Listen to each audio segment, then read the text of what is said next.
The night Bumpy Johnson's own brother shot him in the face, and why he smiled. The bullet tore through Bumpy Johnson's left cheek at 11:43 p.m. on September 3, 1956. Blood sprayed across the mirror behind the bar at Small's Paradise as Bumpy crashed to the floor. Standing over him with a smoking .38 revolver was the last person anyone expected to pull the trigger, his own brother, Willie Johnson. But as Bumpy lay bleeding on the barroom floor, he did something that made Willie's blood run cold. He smiled. Not a grimace of pain or a bitter laugh of betrayal. A genuine, satisfied smile that said exactly what Willie feared most. This was all going according to plan. Willie's hand was shaking as he stared down at his brother's bloody face. "Why are you smiling, Bumpy? I just shot you." Bumpy touched his wounded cheek, looked at the blood on his fingers, and his smile grew wider. "Because, little brother, you just did exactly what I needed you to do." The setup had begun 3 weeks earlier when Willie Johnson made the biggest mistake of his life. He agreed to kill his own brother for $30,000. The offer came from Vincent the Chin Gigante, who had been trying to eliminate Bumpy for years. Gigante knew that Bumpy was too smart, too protected, and too dangerous to kill through normal means. Every assassin sent after him had ended up dead. Every trap had been anticipated. Every betrayal had been turned against the betrayer. But family was different. Family could get close when no one else could. Family knew routines, habits, weaknesses that outsiders could never discover. Most importantly, family would never be suspected until it was too late. Willie Johnson was perfect for the job because he was also perfectly desperate. He owed gambling debts to 3 different loan sharks. His wife was threatening to leave him.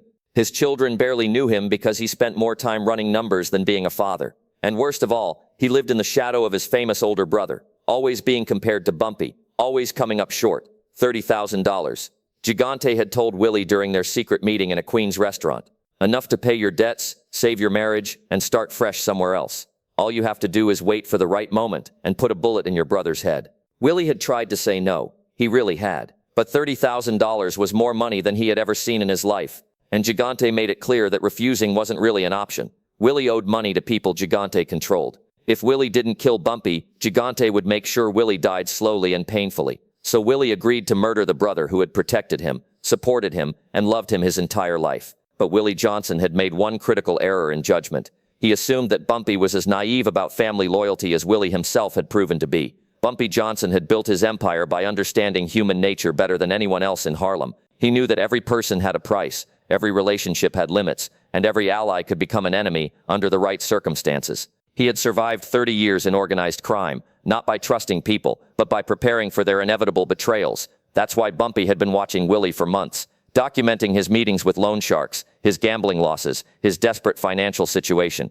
When Willie started taking secret meetings with unknown associates, Bumpy had him followed. When those meetings led to Vincent Gigante, Bumpy knew exactly what was being planned. The question wasn't whether Willie would try to kill him. The question was how to turn Willie's betrayal into Gigante's destruction.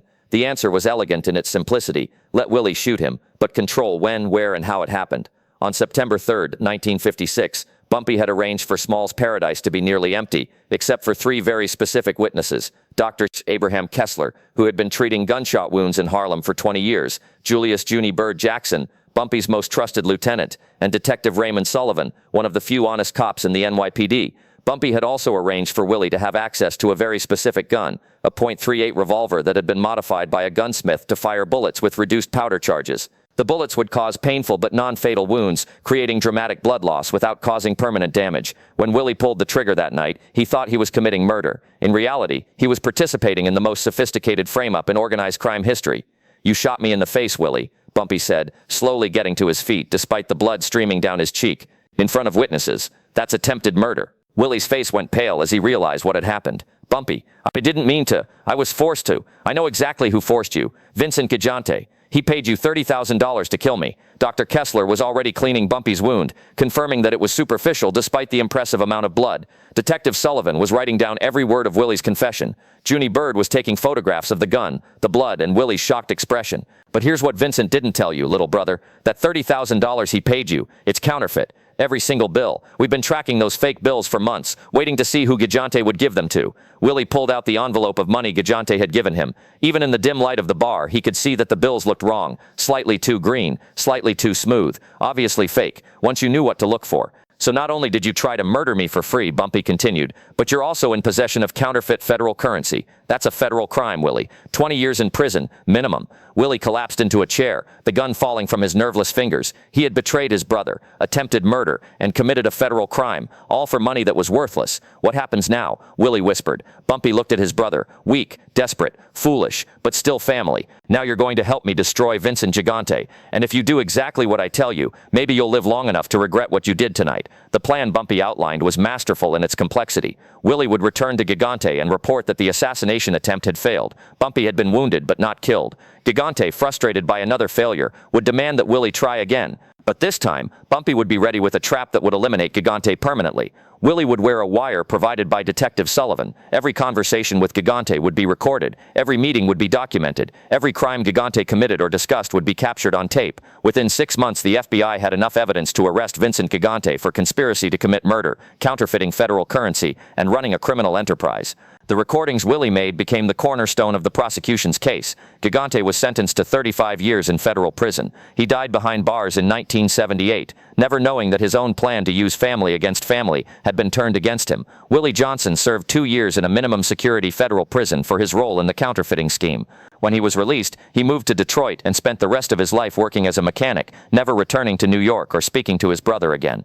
The scar on Bumpy's cheek faded over time, but he kept a photograph from that night, the one Junie Bird had taken, showing Willie's horrified expression as he realized he had been outmaneuvered by his own brother. Years later, when people asked Bumpy about the faint mark on his face, he would touch it gently and say, "That's what family loyalty cost me, and it was worth every drop of blood to learn who I could really trust." The night Willie Johnson shot his brother in the face was the night Bumpy learned that even family could be weaponized against him, but it was also the night he proved that anticipating betrayal was always more powerful than preventing it. Because sometimes the most effective way to defeat your enemies isn't to stop them from hurting you, it's to let them hurt you in exactly the way you want them to, so you can hurt them back in ways they never saw coming. Willie's bullet had wounded Bumpy's face, but Bumpy's smile had destroyed Willie's soul, Gigante's empire, and the illusion that blood was thicker than $30,000 in counterfeit bills. The gun that Willie used that night was retired to Bumpy's office safe, where it served as a reminder that trust was a luxury he could never afford, and that family could be the most dangerous enemy of all. But it also reminded him that even the most painful betrayals could be turned into the most satisfying victories, if you were smart enough to see them coming and strong enough to smile while they happened.